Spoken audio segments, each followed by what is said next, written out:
ابھی ہم جس مسئلے پہ یا جس ٹاپک پہ گفتگو کر رہے ہیں وہ ہے انقلاب ایران کا۔ ہمارے ہاں اس حوالے سے بھی تینوں نقطۂ نظر کے لوگ آپ کو مل جائیں گے۔ ایک تو جو اس کے شدید حامی ہے، یعنی وہ لوگ جن کا خیال یہ ہے کہ انسانی تاریخ کا سب سے عظیم، سب سے بڑا انقلاب اور اس مکمل انقلاب کے انسانی تاریخ میں کبھی نہیں آیا، اور چونکہ اس طرح کی بات کرنے والوں کا تعلق مسلمانوں سے ہوتا ہے تو وہ پھر حضور اکرم کے انقلاب کو جو ان کے تعبیر یا ان کی تشریح ہے اس کے مطابق اس کو تو وہ پھر بھی اوپر رکھیں گے، لیکن اس کے بعد وہ کسی اور کو یا اس سے پہلے بھی کسی کو کریڈٹ دینے کے لیے تیار نہیں ہوتے۔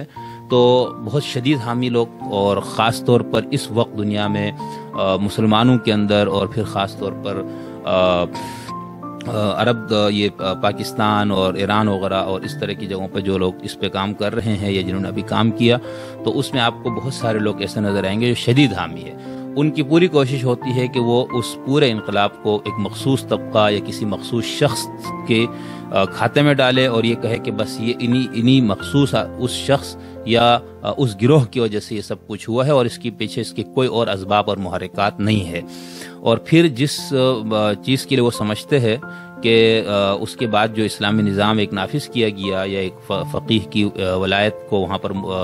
اس کو ایک آئینی اور قانونی حیثیت دے دی گئی، تو اس نظام سے وابستگی رکھنے والے لوگ پھر ان کی پوری کوشش یہ ہوتی ہے کہ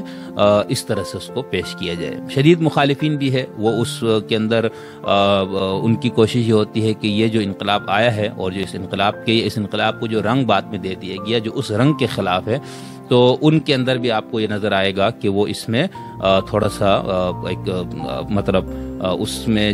تمام، اگر وہ جس نقطہ نظر کے حامل وہ شخص ہے، وہ اپنے نقطہ نظر کے لوگوں کو کریڈٹ دینے کی کوشش کرتا ہے اور باقیوں کا کریڈٹ وہ چھین لیتا ہے۔ تیسرا، ہمیں بہت سے ایسے مصنفین، مؤلفین نظر آتے ہیں جن کو ہم اعتدال سے لکھنے والے لوگ کہہ سکتے ہیں، تو وہ بھی اس طرح کے لکھنے والے لوگوں کی بھی ایک معتدی ایک تعداد اس کے اندر موجود ہے۔ اور اس کے ساتھ ساتھ آپ کو یہ بھی دیکھنا ہوگا کہ جو شخص اس موضوع پہ جس پہ ہم ابھی گفتگو کر رہے ہیں، اس پہ جو بات کرنے والا شخص ہے، اس کا اپنا تعلق کس ورلڈ ویو سے ہے، کس نقطۂ نظر سے ہے۔ یعنی اگر وہ سیکولر اور لبرل ہے، اور سیکولرزم اور لبرلزم کا وہ مبلغ ہے، تو اس کا زاویہ نگاہ کچھ الگ ہوگا۔ اگر لکھنے والا اور بولنے والا ترقی پسند ہے، کمیونزم اور کمیونسٹ تحریکوں سے متاثر ہے، مارکسزم وغیرہ کا وہ داعی ہے، مبلغ ہے، تو وہ اس کو اپنے ایک زاویہ نگاہ سے اس کو دیکھتا ہے اور اس سے نتائج نکالتا ہے۔ اسی طرح اگر وہ شخص ایک مسلمان، ایک مذہبی شخص ہے، اور اس مذہبی شخص میں بھی اگر اس کا تعلق موجود جو نظام ایران میں ہے ولایت فقیہ، اس کو اگر وہ دینی اور مذہبی دینی ایک تقاضا یا مسئلہ سمجھتا ہے، ایک مطالبہ سمجھتا ہے مذہب کا، تو اس کا جو زاویہ نگاہ ہے وہ اپنے زاویہ نگاہ سے اس کو دیکھتا ہے۔ تو یہ ساری چیزیں ہیں جس کا ہمیں پیش نظر رکھنا ضروری ہے۔ تو ہم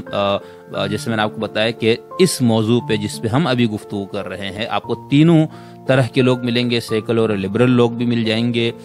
کمیونسٹ یا مارکسزم سے متاثر یا اس کے مبلغین بھی مل جائیں گے، اور اس کے ساتھ ساتھ آپ کو تھوڑے سے اعتدال پسند لوگوں کا بھی ایک آپ کو نظر آئے گا۔ مثال کے طور پر اگر میں ایک مثال دینے کے لیے اس پہ محترم سبط حسن صاحب کی جو کتاب ہے انقلاب ایران پہ، خود سبط حسن صاحب ایک ترقی پسند انسان تھے، کمیونزم سے متاثر، اور اس کے ایک مبلغین میں ان کا شمار ہوتا تھا، بہت روشن فکر، دانشور ہے۔ تو ان کا جو زاویہ نگاہ ہے وہ آپ ان کو پڑھیں گے تو آپ کو تھوڑا سا الگ نظر آئے گا۔ اسی طرح یہ ایک مثالیں دے رہا ہوں، اور اس کی بہت ساری کتابیں موجود ہیں۔ اب یہ مسیح مہاجری، یہ اس انقلاب کے شدید حامی، بلکہ اس کے کو دنیا کا، اس میں انہوں نے انبیاء کے انقلابوں میں سے 2-3 کو نکال کے سب سے عظیم انقلاب ان کو قرار دیا، انقلاب ایران کو۔ تو یہ شدید اس کے حامی لوگ ہیں۔ یا اسی طرح یہ ڈاکٹر منوج چہر محمدی صاحب کی کتاب اسلامی انقلاب کا پس منظر، اس کے نتائج، تو یہ وہ لوگ ہوں گے جو شدید اس کے حامی ہے۔ اسی طرح اگر ہم اعتدال پسند نقطہ نظر کی بات کریں تو اس میں اردو زبان کی میں فی الحال بات کر رہا ہوں، اس پہ انگلش اور عربی میں بھی بہت لٹریچر دستیاب ہے۔ تو اردو زبان میں آپ یہ کہہ سکتے ہیں کہ اپنا جو بہت معروف صحافی جن کا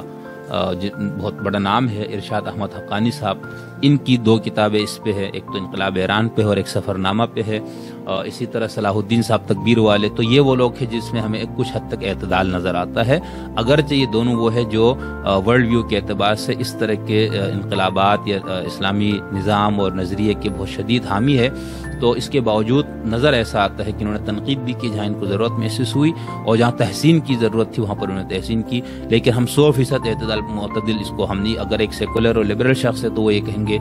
وہ یہ کہے گا کہ نہیں یہ تو اعتدالی نقطۂ نظر نہیں ہے، اسی طرح اگر وہی سوشلسٹ شخص ہے تو وہ بھی یہ سمجھے گا کہ نہیں ان دونوں کی جو آپ نے بات کی یہ کوئی ہمارے نقطۂ نظر سے اعتدال پسند نہیں ہے۔ لیکن ہم نے جو اس کے 2 نشانیاں آپ کو بتائی اس کو سامنے رکھے تو ہم یہ بات کر سکتے ہیں کہ سیکولر لبرل یا ترقی پسند اور سوشلسٹ اور ایک شدید مذہبی رجحان کا جو شخص ہے، ان تینوں میں کم سے کم اس بات پہ کوئی اتفاق ممکن ہے کہ ہم اس کے اندر کسی شخص کو شدید حامی اور شدید ناقد کے بعد ایک کو ہم یہ کہیں کہ نہیں اس نے غیر جانبدار رہنے کی کوشش کی ہے۔ قبل اس کے کہ ہم فوراً اس پہ آ جائے